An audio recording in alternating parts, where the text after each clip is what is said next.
I'm a recognisable face, and I'm trying to add my. Sometimes we live in a kind of celebrity culture, and perhaps when kids see just another political face, they don't necessarily listen. But hopefully, when they see the face of somebody that they recognise from television or from Tiny Temper, from music, they might go, well, actually, if they have a point of view on this, an opinion on this, then maybe I should. Do you know, I've been looking at the figures, and what really struck me was voter registration amongst the black community. It's a lot lower than amongst the white population. Why do you reckon that is? I think it's historical. I think we've historically been mistrustful of institutions, and those reasons are deep and, as I say, historical. But in a sense, I think it's important that we, particularly as a first generation Britain, my parents came over here from the West Indies, and I now have kids born here in England. I think it's important that we engage in the political process, and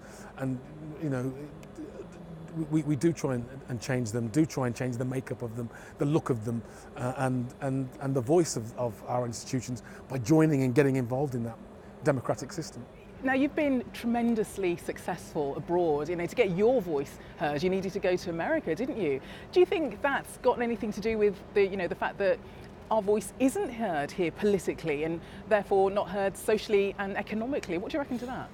3 or 4 years ago, when I mentioned the idea that there was this black drain from the country, that was almost laughed off the stage at BAFTA, and it became quite it was almost quite a scandal. Now here we are 3 years later, and we've got the Culture Minister, Ed Vaizey, holding meetings with such luminaries as Lenny Henry, discussing this issue. So it's now reached the government level where even ministers are now saying, hang on a minute, there is an issue here about representation on television.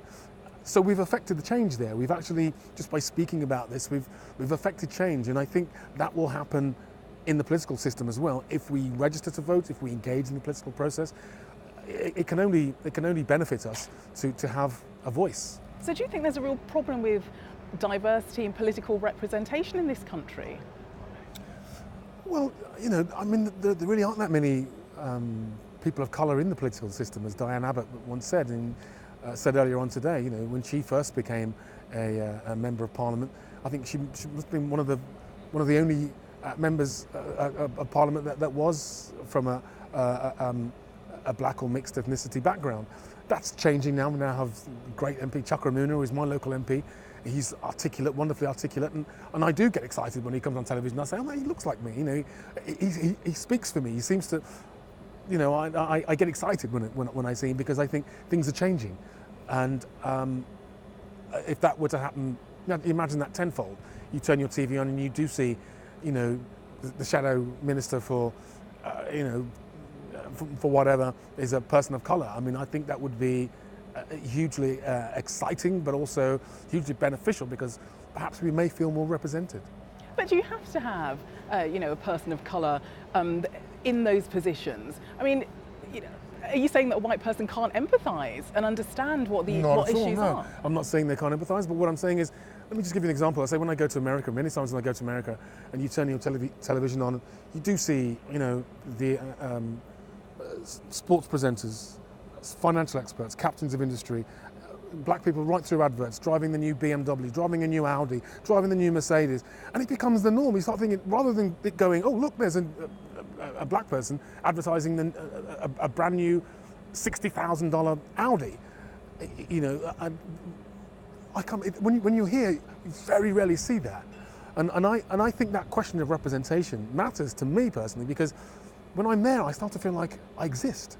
I start to feel I'm visible. I start to feel like a member of the community. I start to feel like a member of society, because I'm represented on television, whether that be in a drama, with the lead lawyer is black, or the lead policeman is black.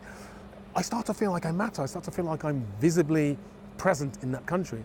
And it may be something simple, but when I'm here and I don't see that, I start to feel underrepresented. And seeing this image up on the billboard, I mean, how many times do you see a black image on posters in this country? It's very rare, and that's, I think that speaks to something. It means that we are just visually underrepresented, And I think that's a problem.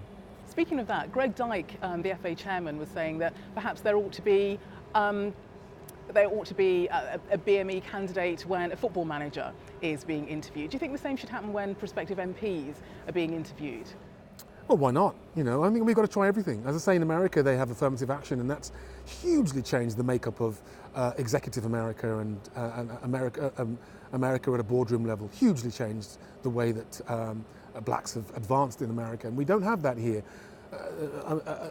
You know, there is a thing called the Rooney Rule in America, where if there's a candidate for any of the football teams, they have to see a member of the black community for that vacant position. You have to see at least one, and what that's done is it's, you know, you now turn, when you turn your TV on, you watch these games. It's not unusual to see the manager, the coach of these players coming from a black or mixed ethnicity background. It's become the norm. Yet here we still only have 2-3 black managers, 3 maybe 4 throughout the whole of the Premier League. So, you know, maybe we do have to look beyond our borders to see how things have changed, because you know, other societies are getting on with it and are affecting that change, and you know, maybe we just have to get used to it, that things need to be different in order for us to feel represented.